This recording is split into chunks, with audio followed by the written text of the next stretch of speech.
एक चोर था। वह चोरी करता था। एक दिन वह एक महात्मा की संगत में आया। महात्मा ने उससे कहा, तुम कुछ नियम रखो। चोर कहता है, मुझे किस नियम का पालन करना चाहिए? महात्मा ने कहा, तुम झूठ नहीं बोलोगे। चोर को महात्मा की बात पर विश्वास हो गया। चोर ने कहा, ठीक है, मैं झूठ नहीं बोलूंगा। यह चोर अन्य 4 चोरों के साथ हमेशा चोरी करने जाता है। ये चारों चोर जानते थे कि उसने झूठ न बोलने का नियम ले रखा है। उन्हें विश्वास था कि कोई भी हमें धोखा नहीं देगा। एक रात 5 चोर राजा का खजाना लूटने के लिए महल में गए। राजा भेष बदलकर नगर में चर्चा देखने के लिए निकल पड़ा। राजा ने उसे महल के सामने देखा और पूछा, तुम कौन हो? इस चोर ने कहा, हम चोर हैं। राजा को आश्चर्य हुआ। राजा ने पूछा, कहाँ जा रहे हो? इस चोर ने कहा, खजाना लूटने के लिए। उसने झूठ नहीं बोला। राजा के मन में आया कि यह चोर अलग तरह का लगता है।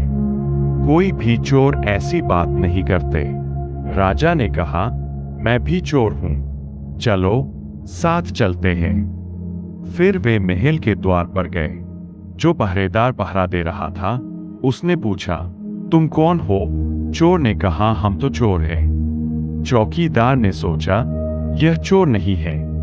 चोर ऐसे कभी नहीं आएगा और ऐसे नहीं बोलेगा, तो यह कोई सरकारी अधिकारी लगता है।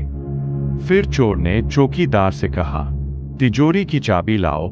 चौकीदार के मन में आया, यह कोई बड़ा अधिकारी होगा, नहीं तो ऐसे अधिकार से बात नहीं करेगा। उसने तुरंत चाबियां दे दी। फिर इन चोरों ने तिजोरी में से 6 डिब्बे गहनों के उठा लिए, फिर ताले बंद किए और चले। राजा भी साथ में था। नगर से बहुत दूर पहुंचकर हम आसानी से बंटवारा करेंगे, यह सोचकर वह सीमा पर चले गए। फिर उसने बक्सों को जमीन में गाड़ दिया और सभी लोग अपने घर चले गए। राजा आकर महल में सो गया। पहरेदारों ने सुबह में रात को आने वाले अधिकारी की जांच की, लेकिन रात को अधिकारी नहीं आए। उन्होंने फैसला किया कि चोरों ने हमें धोखा दिया है।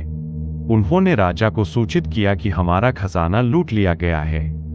राजा ने दीवान जी से कहा, पता करो क्या हुआ। दीवान ने खजाना खोला और उसे पता था कि खजाने में सोने के आभूषणों के 10 बक्से हैं। उसने 4 बक्से देखे। उसे एहसास हुआ कि चोर 6 बक्से ले गए हैं। इसलिए उसने शेष 4 बक्से अपने घर में रख दिए ताकि कोई उन्हें देख न सके। तब वह राजा के पास आया और बोला, सर, सोनामहोर की 10 पेटियां चोरी हो गई है। परंतु राजा जानता था कि दीवान झूठ बोल रहा है। परंतु उसने कहा, दीवान जी, चोर का पता लगाओ। दीवान ने 1 माह तक खोजबीन की, लेकिन चोरों का पता नहीं चला। तब राजा ने ढिंढोरा पिटवाया कि जिसने भी राजा के खजाने में से चोरी की है, वह आज 12 बजे राजसभा में उपस्थित हो। राजा जानता था कि वो सच्चा चोर अवश्य आएगा। तब चोर 12 बजे राजसभा में आया। उसने राजा को नमस्कार किया और कहा, हम 6 चोरों ने महल में चोरी की। राजा ने कहा, तुम सोने की कितनी पेटियां ले गए? 6 बक्से ले गए। उन्होंने सच बोला। राजा ने दीवान से कहा, बाकी 4 बक्से कहाँ गए? दीवान ने कहा, हुजूर, ये झूठ बोल रहा है, लेकिन वह चोरी में राजा साथ था, इसलिए उसे सच्चाई पता थी। राजा ने सिपाहियों से कहा, दीवान के घर का निरीक्षण करो। जब सिपाहियों ने दीवान के घर की जांच की, तो उसमें से 4 बक्से निकले। दीवान का झूठ पकड़ा गया। राजा ने दीवान से कहा, दीवान जी, आप चोर हैं। यह चोर साहूकार है। तब राजा ने चोर से कहा, आज से तुम मेरे दीवान हो और मैं तुम्हारा राजा हूं। यह कहकर उसने चोर को दीवान बना लिया और दीवान को कैद कर लिया।